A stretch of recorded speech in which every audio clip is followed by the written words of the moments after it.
Hello everyone, আসসালামু আলাইকুম। আপনারা সবাই কেমন আছেন? আশা করি ভালো আছেন। তো আজকে আমি আপনাদের সাথে শেয়ার করব গরুর মাংস রান্নার রেসিপি। তো আমি এখানে মাংসগুলো কেটে ধুয়ে পরিষ্কার করে নিছি। এখন আমি রান্নার জন্য প্রথমে পেঁয়াজ কুচিগুলো ধুয়ে দিয়ে দিচ্ছি। তারপর দিয়ে দিচ্ছি সরিষার তেল। আমরা অবশ্যই সব রান্নাতেই সরিষার তেল ব্যবহার করি। আর গরুর মাংস তো রান্না করলে মোটামুটি ভালোই হয়। আর তারপর আমি দিয়ে দিলাম লবণ, জিরের গুঁড়ো, হলুদ গুঁড়ো, মরিচ গুঁড়ো, আর এদিকে আদা বাটা, রসুন বাটা, বড় মশলার গুঁড়ো সব কিছু দিয়ে আমি এখন ভালো মতো দিয়ে মেখে নিচ্ছি। এভাবে মাংস মাখিয়ে দিলে খুব সুন্দরভাবে সব কিছু সমান হয়। আর তারপর আমি পরিমাণ মতো পানি দিয়ে এরপর ঢাকনা দিয়ে চুলায় বসিয়ে দেব।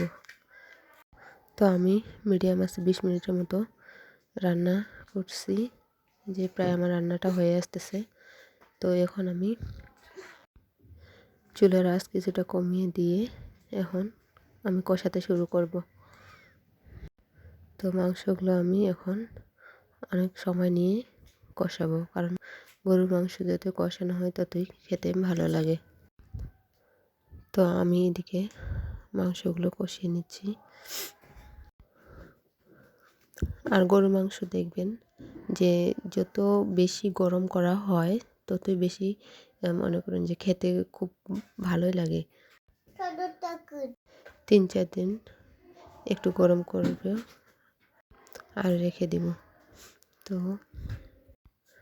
এভাবে খেতে আমার কাছে ভালোই লাগে।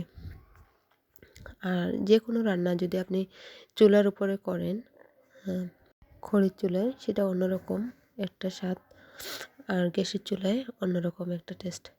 তো আমি একটু মুখে দিয়ে দেখছিলাম, তো একটু মনে হচ্ছিলো যে আর একটু লবণ দিলে মনে হয় ভালো হয়। তো তাই আমি একটু লবণ দিয়ে দিলাম। দিয়ে আমি সুন্দর মতো আবারও মাংসগুলোকে অনেক সময় নিয়ে ভেজে নিচ্ছি। গরুর মাংস পছন্দ করে না এমন মানুষ হয়তো খুব কমই আছে, কিন্তু সবারই রান্না তো আর এক হয় না। এক একজনের রান্না এক এক রকম। আমি যেভাবে পারছি সেভাবে আমি রান্না করি, কিন্তু আমার কাছে মনে হয় আমার রান্নাই আমার কাছে বেস্ট। আর এতদিন ধরে রান্না করতেছি, ইনশাআল্লাহ কোনো দিন কেউ খারাপ বলেনি। তো আমার রান্নাটা প্রায় কমপ্লিট। তো আমি শেষের দিকে একটু ভাজা মশলা দিয়ে দিছিলাম। তো এই যে দেখতে পাচ্ছেন। সবাই ভালো থাকবেন, সুস্থ থাকবেন। আল্লাহ হাফেজ।